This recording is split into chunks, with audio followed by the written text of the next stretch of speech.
A good Shabbos, Parshas Va'era. The end of this week's Parsha, in Parak Tes, Pasuk Lamed Gimel, the Pasuk says, Vayetze Moshe me'im Paro es ha'ir, vayifresh kabav el Hashem, vayachzlu ha'kolos va'albar u'motor lo nitach arza.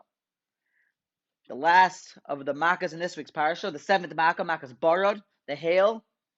The Pasuk says that the Barod, it stopped falling, because Moshe stretched out his hands, and Hashem made a nace, and the Barod stopped falling. Rashi says on this pasuk, the first Rashi on pasuk Lamed Gimel Dibur Maskal Lo Nitach. Rashi says, what does the word Lo Nitach mean? Dr. Rashi, Lo Higia. The bar did not reach the ground. Dr. Rashi weiter, Va'af Oisa Jahayu Ba'avir. Even the hail that was still in the air, Lo Higia La'aretz, it didn't reach the land. Fraktiv Elio Baruch Finkel. V'yesh La'ayin. It needs a little bit of hezber. It needs some explanation, this Rashi. Why do we need this nace? This is the seventh of so many nisim and eflois that HaKadosh Baruch Hu was just bombarding the Mitzrim with, and it should be enough, L'chayra, that we had these flaming ice balls with fire that were coming down onto the Mitzrim. So when Moshe stretched out his hands, Hashem made the hail stop. So whatever hail was falling, Pasha, we would think that it just fell to the ground and that was it.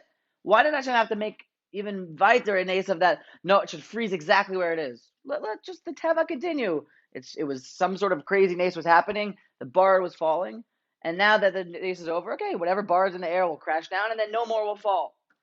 But Dr. Pasuk and Dr. Ash explaining the Pasuk that lo yagia, no, it stood in the air. That when it was time for the makkah to stop, it stood in the air.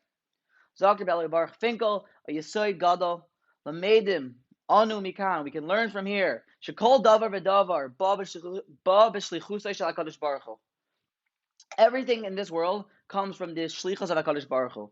Va'af ha'barad ha'oimed ba'avir, and even the bar that was standing in the air, Eina nitach l'art, it didn't reach the ground. Imloi nishlach al-yedei HaKadosh Baruch Hu, if it wasn't sent from exactly from the hands of HaKadosh Baruch Hu. So once HaKadosh Baruch Hu was guided that the bar should stop, this should be the end of the Mitzrim suffering. So that's when the bar froze right in the air.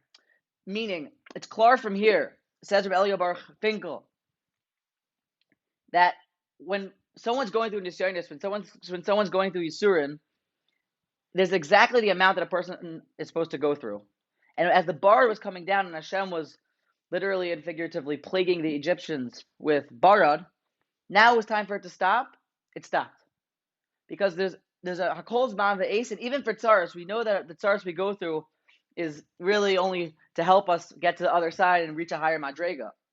The barad, the Torah is teaching us, was that there was a time for the barad, and now it's the second that it was time for the tsar, for the pain to stop, it froze in midair. The limud is that it seems sometimes that the limud from Rebellion Baruch is that it seems sometimes that the way that tzaros start and then the way that they would end is just something like a financial, someone needs to make money in something, so then they need to come up with a new business deal, and that could take some time, and it takes certain different ways to set up a deal, or shidduchim, someone needs to find the shidduch, they need to find the right shadchan, they need to find the right person. But really, when the tzaros is over in the blink of an eye, the bar froze in mid-air because it's not the pshat that it's something that we need to start, and it's this big process. Yeshuas Hashem keharif ayin. There's a time for tzaros, and the next second it could be over. The next second the person could close the deal. The next second someone could call with the shidduch. The next second someone could find a relief from whatever he's going through. A Mari Dikalim from the end of this week's parasha. A good Shabbos.